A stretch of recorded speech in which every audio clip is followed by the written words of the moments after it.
Hello সবাইকে, good morning. আজকে আবারও একটি নতুন দিন শুরু করছি তোমাদেরকে সঙ্গে নিয়ে। আশা করছি তোমরা সকলে খুব ভালো আছো আর আমরাও বেশ ভালো আছি। আজকে বারটা হলো সোমবার আর এখন ঘড়িতে বাজে ওই 7টা মতো।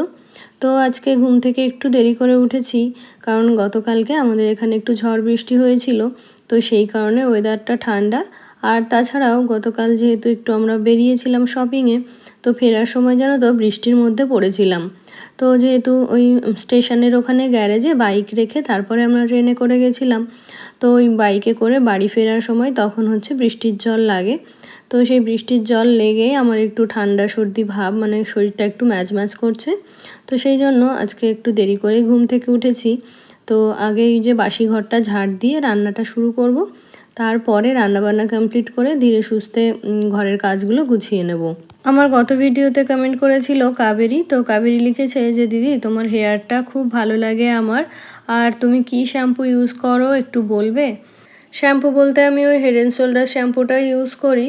তো প্রতিদিনই আমি শ্যাম্পু করি, আর খুব কম দিনই হবে যে আমি শ্যাম্পু করি না। তো আমার চুলটা যেহেতু ভীষণ অয়েলি আর তার সঙ্গে ড্যান্ড্রফ রয়েছে, তো সেই জন্য আমি প্রত্যেক দিন শ্যাম্পু ইউজ করি আর হেড অ্যান্ড শোল্ডার্সটাই ইউজ করি। তো যাদের চুল একটু শুষ্ক বা রাফ টাইপের তারা কিন্তু হেড অ্যান্ড শোল্ডার্স ইউজ করলে খুব একটা ভালো হবে না, কারণ এই শ্যাম্পুটা এমনি ইউজ করলে চুলটা একটু রুক্ষ হয়ে যায়। তবে আমার যেহেতু অয়েলি হেয়ার, তো সেই জন্য আমার এটা একদম ঠিকঠাকভাবে স্যুট করে। আর গত বছর পুজোর সময় যেহেতু আমি হেয়ার স্মুথনিং করেছিলাম, তো ওখান থেকে আমাকে ওই ম্যাট্রিক্সের শ্যাম্পু, মাস্ক, কন্ডিশনার, তারপর সিরাম এগুলো সাজেস্ট করেছিল। তো সেগুলো আমি কিনেও ছিলাম, তবে এক একটা কন্টেনার করে শেষ হয়ে যাওয়ার পরে ওগুলো আর আমি কন্টিনিউ করিনি। কারণ তারপরেই যেহেতু ঠান্ডা পড়ে গেছিলো আর শীতের সময়টা যেহেতু ড্যান্ড্রফটা একটু বেশি হয়, সেই জন্য আমার হেড অ্যান্ড শোল্ডার্সটা তো সারা বছরই থাকে। তো ওটাই আমি তখন থেকেই ইউজ করা শুরু করি। আর সামনেই যেহেতু গরম, তো যে ধরনের শ্যাম্পুগুলো চুলটা খুব সিল্কি হয়, স্মুথ হয়, সেই ধরনের শ্যাম্পু কিন্তু আমি একদমই ইউজ করতে পারবো না। তার একটাই কারণ হলো আমার চুল এমনিতেই ভীষণ অয়েলি। তো তারপরে দেখো ঘর ঝাড় দিয়ে এই যে রান্নাঘরে চলে এসেছি। তো আজকে বললাম না ঘরের কাজ কিন্তু কিছুই গোছাইনি, শুধুমাত্র বাসি ঘরটা ঝাড় দিয়েছি। তো রান্নাঘরে এসে দেখো রান্নাবান্না শুরু করে দিয়েছি। তো ওদিকে ভাত আর ডাল বসিয়ে দিয়েছি, আর এদিকে আজকে করব একটু লাউ শাক ভাজা। তো লাউ শাকটা আর আলুগুলো হচ্ছে প্রথমে ভাপিয়ে নিয়েছি। তো আলু আর বেগুনটাকে দেখো আগে ভেজে তুলে নিলাম। তারপর একটু কালো জিরে আর রসুন থেতো করে দিয়ে আর একটু কাঁচা লঙ্কা দিয়ে এটাকে ভালো করে ভেজে নিয়ে ওই যে ভাপিয়ে রাখা লাউ শাকটা ছিল সেটা দিয়ে এখন ভালো করে মিশিয়ে নেব। তো এখন এর মধ্যে নুন, হলুদ, সামান্য একটু চিনি আর যে ভেজে রাখা আলু আর বেগুনটা রয়েছে সেটা দিয়ে লো ফ্লেমে কিছুক্ষণ রেখে দেব, তাহলে এগুলো খুব ভালোভাবে নরম হয়ে যাবে। তো এই লাউ শাকটা আমরা দুজনেই খেতে কিন্তু ভীষণ পছন্দ করি, আর সেই কারণে মাঝে মধ্যেই কিন্তু লাউ শাক আমাদের বাড়িতে হয়ে থাকে। তারপরে আমার গত ভিডিওতে আরও কমেন্ট করেছিল বেঙ্গলি ব্লগার অনু। তো লিখেছে কেমন আছো দিদি ভাই, রান্না বান্নার সাথে বাজার গোছানো ভীষণ ভালো লাগলো। থ্যাংক ইউ অনু, আর আমি ভালো আছি, তুমি কেমন আছো জানিও। তো তারপরে ওদিকে শাকটা তো হয়ে গেল আর ডালটাও ফোড়ন দিয়ে নিয়েছি, আর এদিকে দেখো ভাতটাও হয়ে গেছে।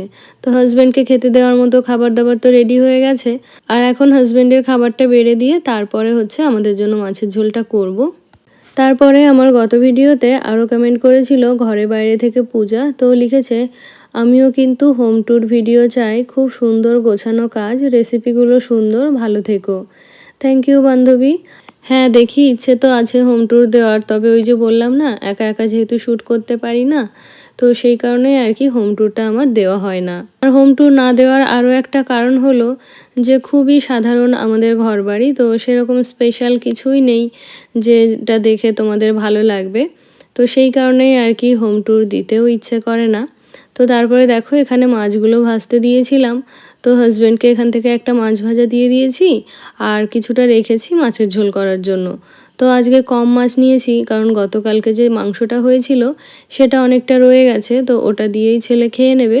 তো সেই কারণে আজকে মাছের ঝোলে ছেলের জন্য আর কোনো মাছ দিইনি। তো আজকে দেখো মাছের ঝোলটা করছি এই ঝিঙে আর আলু দিয়ে। তো এই যে এগুলোই আর কি ঘুরিয়ে ফিরে রান্না হয়, ঝিঙে আলু, তারপরে কাঁচকলা আলু, সজনে ডাঁটা আলু, আর ফুলকপি তো এখন আর ভালো লাগে না খেতে, তো সেই জন্য ফুলকপিটা এখন আর আনতে বারণ করে দিয়েছি। তো এদিকে মাছের ঝোলটা হচ্ছে, আরও কিছু মাছ ছিল সেগুলো হচ্ছে ফ্রিজে রেখে দিলাম। তো তো মাছের ঝোলটা হয়ে গেলে আজকের মতো আমার রান্নাবান্না কমপ্লিট হয়ে যাবে। তবে ছেলের জন্য আজকে আবার একটু টিফিন বানাতে হবে। আমার গত ভিডিওতে আরও কমেন্ট করেছিল অনামিকা ঘোষ, তো লিখেছে, কেমন আছো দিদিভাই, তোমার ভিডিও রোজ দেখি, খুব ভালো লাগে, কোনো কমেন্ট করা হয় না। আমি ভালো আছি গো, তুমি কেমন আছো জানিও। আর তুমি যে সময় করে আমার ভিডিও দেখো এটাই অনেক। কমেন্ট যে রোজ করতেই হবে সেরকম কোনো ব্যাপার নয়। তবে তোমার মনে যদি কোনো প্রশ্ন থেকে থাকে বা তোমার যদি কিছু জানতে ইচ্ছে হয় তাহলে অবশ্যই আমাকে কমেন্টে লিখতে পারো, আমি রিপ্লাই দিয়ে দেব। তো ওদিকে হাজব্যান্ডের খাবারটা তো ধরে দিয়ে এলাম, আর এই যে হাজব্যান্ডের জন্য একটু লেবু কেটে নিচ্ছি। তো বেশ কিছু লেবু আনা হয়েছিল অনেক দিন আগে, তবে এই যে অলসতা করে আর কি এগুলো কাটা হয় না। কাটাও হয় না, আমি তো নিজে খাইও না, আবার যে ওদেরকে একটু দেবো সেটাও করা হয় না। তো আজকে হঠাৎ করে মনে পড়লো, তাই আর কি হাজব্যান্ডকে কেটে দিচ্ছি, আর এদিকে ছেলেকেও স্কুলে যাওয়ার সময় একটু জুস করে খাইয়ে দেবো। আসলে কি বলতো, ওই রান্নাবান্নার একটা তালে থাকি, তো সেই জন্য হাজব্যান্ড খেতে বসলে এটা আর সময় করে কেটে ওকে দেওয়া হয় না। আবার ছেলেকে স্কুলে পাঠানোর সময়ও যে তাড়াহুড়ো লাগে, তো সেই জন্য এটা করতে একেবারেই ভুলে যায়। তো এদিকে দেখো মাছের ঝোলটা প্রায় হয়ে এসেছে, তো কয়েকটা আলু ভেঙে মাছের ঝোলের মধ্যে দিয়ে দিয়েছি, যাতে করে গ্রেভিটা একটু ঘন হয়। তারপরে যে চিকেনটা ছিল সেটাকেও দেখো এখন গরম করে নামিয়ে নিলাম। তো এটা দিয়েই আজকে ছেলে সারাদিন খাওয়া দাওয়া করবে, আর এটা দিয়ে খেয়ে স্কুলে যাবে। তো এদিকে মোটামুটি তো রান্নাবান্না হয়ে গেল, আর রইলো বাকি ছেলের টিফিনটা। তো ওকে ভাবছি আজকে একটু নুডলস দেবো। আর আমার গত ভিডিওতে আরও কমেন্ট করেছিল বন্দিতা দিদিভাই, তো লিখেছে, খুব ভালো লাগলো আমার কথাটা শুনেছ, আলুতে নুন মাখিয়ে রাখলে তারপর ভাজলে কড়াইতে লেগে যায় না, একদিন করে দেখবে। হ্যাঁ দিদিভাই, অবশ্যই করব, কারণ আমি খুব বেশি রান্নাবান্না জানিও না, ওই টুকটাক যেটুকু জানি সেটুকু দিয়েই কাজ চলে যায়। আর রান্নার টিপস বলতে কিছুই জানি না, তো ওই করতে করতে যতটুকু অভ্যাস হয়েছে সেটাই আর কি। তবে তোমাদের থেকে যদি নতুন কোনো আইডিয়া বা নতুন কোনো টিপস পাই তাহলে অবশ্যই সেটা আমি ট্রাই করব। তো ওদিকে ছেলের জন্য কয়েকটা কুমড়ো ফুলের বড়াও ভেজে নিয়েছি, আর হচ্ছে ওর ভাতটা বেড়ে ওকে ধরে দিয়ে এলাম। যেহেতু এখন মাছ টাছ নেই, তাই বললাম খাবারটা নিজেই খেয়ে নিতে। তো ওর খাবারটা টেবিলে দিয়ে এলাম, আর আজকে দেখি ও নিজে নিজেই ড্রেস আপ করে নিয়েছে। তো ও যদি কিছু কাজ নিজে নিজে করে তাহলে কিন্তু আমার অনেকটা সুবিধা হয়। যেহেতু আস্তে আস্তে বড় হচ্ছে, তো নিজের কাজগুলো নিজে করে নিতে পারলেই ভালো। তবে দেখি আজকে খুব সুন্দরভাবে কিন্তু জামা প্যান্ট পরে নিয়েছে, এমনকি জামাগুলো ইনও করে নিয়েছে। আর জুতোটা তো আগে থেকেই পরতে পারে, এমনকি জুতোর লেসটাও নিজে থেকেই বাঁধতে পারে। তো এদিকে আমার রান্নাঘরটা তো ক্লিন হয়ে গেল, আর এখন আবার ওদিক থেকে ডাকছে যে আমাকে নাকি খাইয়ে দিতে হবে।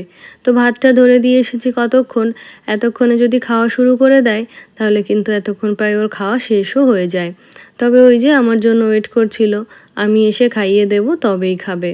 তো এই যে অনেকটা সময় আগে থেকেই ওর খাবারটা দিয়ে দিই, কারণ যদি নিজে হাতে খায় তাহলে কিন্তু দেরি হলেও খুব একটা অসুবিধা হবে না। তবে এই যে স্কুলে যাওয়ার সময়টা কখনোই কিন্তু নিজে হাতে খেতে চায় না। তো তারপরও টিফিন, জলের বোতল সমস্ত কিছু গুছিয়ে দিয়ে এখন ওকে গাড়িতে তুলে দিয়ে এলাম। তো তারপরে ওই যে তোমাদেরকে বলি না যে বেডরুমটা আমার সকালের দিকে আর গোছানো হয় না, তাই এখন ওকে দিয়ে এসে আমি নিজে খাওয়া দাওয়া করে নিয়ে এখন হচ্ছে ঘরের কাজগুলো গুছিয়ে নেব। আমার গত ভিডিওতে আরও কমেন্ট করেছিল ভারতী দিদিভাই, তো লিখেছে, কি সুন্দরভাবে সব জামা কাপড়গুলো ভাঁজ করলে বোন, তোমার ভিডিও ও কথাগুলো খুব ভালো লাগে, কুমড়ো ফুলের বড়া গরম ভাতে খুব টেস্ট লাগে, অনেক ভালোবাসা রইল তোমাদের জন্য। থ্যাংক ইউ দিদি, তুমিও আমার অনেক অনেক ভালোবাসা নিও। আর হ্যাঁ, জানো তো আমারও কুমড়ো ফুলের বড়াটা ভীষণ ভালো লাগে।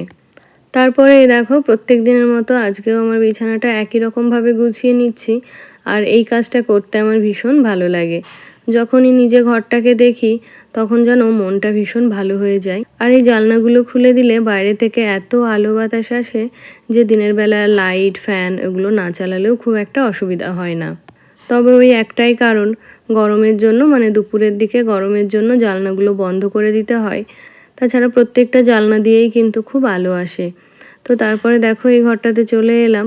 তো ও স্কুলে চলে যাওয়ার পরে এই যে যে বই খাতাগুলো বাকি রয়ে যায়, তো সেগুলোকে আমাকে আবার গুছিয়ে রাখতে হয়। আর আজকে যেহেতু সোমবার, তো আজকে বিকালে আবার ওর পড়া রয়েছে। তো স্কুল থেকে এসে তো আর এগুলো গোছানোর সময় পাবে না, তো সেই জন্য আর কি এগুলো আমি গুছিয়ে দিচ্ছি। তো স্কুল থেকে ফিরতে ফিরতে ওর 4:30 হয়ে যায়, আর ফিরে খাওয়া দাওয়া করে ফ্রেশ হয়ে খাওয়া দাওয়া করে ওই 5টা মতো বেজে যায়। তারপরে আবার কিছুক্ষণ বাইরে যাই বন্ধুদের সাথে খেলতে।